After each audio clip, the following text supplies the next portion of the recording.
Raj K ಕೃಷ್ಣನ ಜೊತೆ ನಮ್ಮ ವಂಶಿ ಡೇಟ್ ಫಿಕ್ಸ್ ಆಗಿದೆ. ಕೃಷ್ಣ ವಂಶಿ ಮಾರ್ಚ್ 2ರಿಂದ ರಾತ್ರಿ 9:30ಕ್ಕೆ ನಿಮ್ಮ ಉದಯ ಟಿವಿಯಲ್ಲಿ. ಏ ಗೀತಾ, ಗೌರಿ ಪೂಜೆಗೆಲ್ಲ ರೆಡಿ ಮಾಡ್ಕೋಬೇಕು. ಮುತ್ತೈದೆಯರಿಗೆ ಬಾಗ್ನ ಕೊಡೋದಕ್ಕೆ ಬಾಗ್ನ ರೆಡಿ ಮಾಡ್ಕೋಬೇಕು. ಬೇಗ ಬೇಗ ರೆಡಿ ಮಾಡು. ಭೀಮಾಂಬಿಕಾ ಉದ್ದೇಶ ಇಲ್ಲದೆ ಏನೂ ಮಾಡಲ್ಲ. ಇವಳಾಗೆ ಮುಂದೆ ನಿಂತು ಮದ್ವೆಗ್ ಬೇಕಾದ ಸಪೋರ್ಟ್ ಮಾಡ್ತಿದ್ದಾಳೆ ಅಂದ್ರೆ ಎಲ್ಲೋ ಏನೋ ವಿಷಯ ಇದೆ. ನೋಡಿದೆ ಪ್ರಭಾ, ನಿನ್ನ ಮಗಳ ಕನಸು ಕಾಣಕ್ ಕುಂತಾಳ. ನಿನ್ ಮಾತ ಅಕ್ಕಿ ಕಿವಿ ಮೇಲೆ ಬೀಳೋದಿಲ್ಲ. ನೋಡು ಹ್ಯಾಂಗ್ ಮಾಡಾತಾಳ. ಜೊತೆಗೆ ಈ ತ್ರಿವಿಕ್ರಮ್ ಬೇರೆ ಸೇರ್ಕೊಂಡ್ಬಿಟ್ಟಿದ್ದಾನೆ. ಹೆಂಡತಿಗ್ ಮದ್ವೆ ಮಾಡ್ಸು ಅಂತ ಹೇಳೋ ಗಂಡನ ಇವನೊಬ್ಬನೇ ನೋಡಿದ್ದು ಜಗತ್ತಲ್ಲಿ.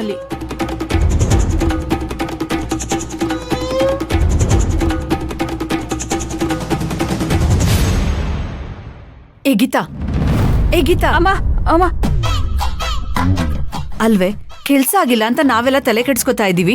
ನೀನ್ ನೋಡಿದ್ರೆ ಕನ್ಸ್ ಕಾಣ್ತಾ ಕೂತಿದ್ಯಾ? ಅದು ಏನೂ ಇಲ್ಲಮ್ಮ.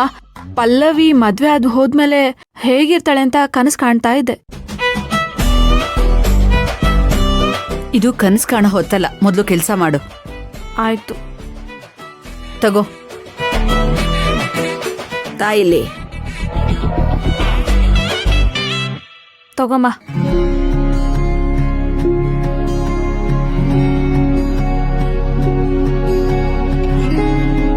ಪ್ರಭಾ, ಹೋಗುವ ಮದುಮಗಳನ್ ಕರ್ಕೊಂಬ. ಸರಿ.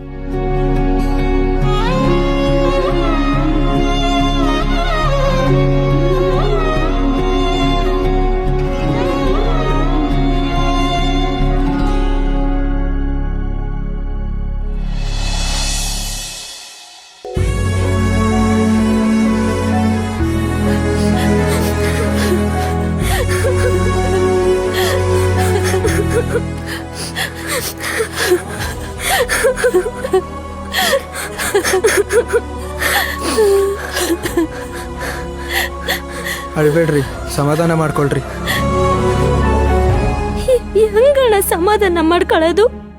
ಈ ದೇವ್ರನಾಗ ಹುಟ್ಟಿ ಬೆಳ್ದಿ, ಆದ್ರೆ ಈಗ ನಮ್ಮನ್ನ ಯಾರು ಮನೆಗ್ ಸೇರ್ಸಲ್ಲ. ನಾವಿಲ್ಲಿಗೆ ವಾಪಸ್ ಬರೋ ಬದಲು ನಾವು ಅಲ್ಲೇ ಸತ್ತಿದ್ರೆ ಚೆನ್ನಾಗಿರ್ತಿತ್ತು ಅನಿಸ್ತಿದೆ. ನೀವು ಸಾಯ್ಲಿಕ್ಕೆ ಏನು? ಪಲ್ಲವಿ ಮೇಡಮ್ ಅವರು ಮದುವೆ ಗಡಿಬಿಡಿ ಮಧ್ಯಾಹ್ನ ನಿಮ್ಮನ್ನು ಕಾಪಾಡೋಕ್ಕೆ ಒದ್ದಾಡ್ತಿರೋದು. ಇದೆಲ್ಲ ನೋಡ್ತಿದ್ರೆ ಇದೆಲ್ಲಿಗೋಗಿ ಮುಟ್ಟಿತ್ತು ಅಂತ ಭಯ ಆಗಕತ್ತೈತಿ. ನಿಮ್ಮಷ್ಟೇ ಭಯ ನನಗೂ ಐತಿ. ಆದ್ರೆ ಹೊರ್ಗಿನ ಜಗತ್ತಿಗೆ ನಾನು ಸತ್ತೋಗಿದ್ದೀನಿ. ಆ ಭೀಮಾಂಬಿಕಾ ಕಡೆ ಜನಗಳು ನಿಜವಾಗ್ಲೂ ಬಂದು ನನ್ನ ಸಾಯಿಸ್ಬಿಟ್ರೆ ಯಾರೂ ನಂಬಂಗಿಲ್ಲ. ಆದರೂ ಪಲ್ಲವಿ ಮೇಡಮ್ ಮೇಲಿರೋ ನಂಬಿಕೆಯಿಂದ ನಾನು ಉಸಿರು ಗಟ್ಟಿಯಾಗಿ ಇಟ್ಕೊಂಡಿದ್ದೀನಿ. ಆಪತ್ತು ಯಾವಾಗ ಬರ್ತದೋ, ಯಾರ ಮೂಲಕ ಬರ್ತದೋ ಹೇಳಂಗಿಲ್ಲ.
ಹೆದರ್ಕೋಬೇಡಿ, ಇಲ್ಲೇ ಇರಿ.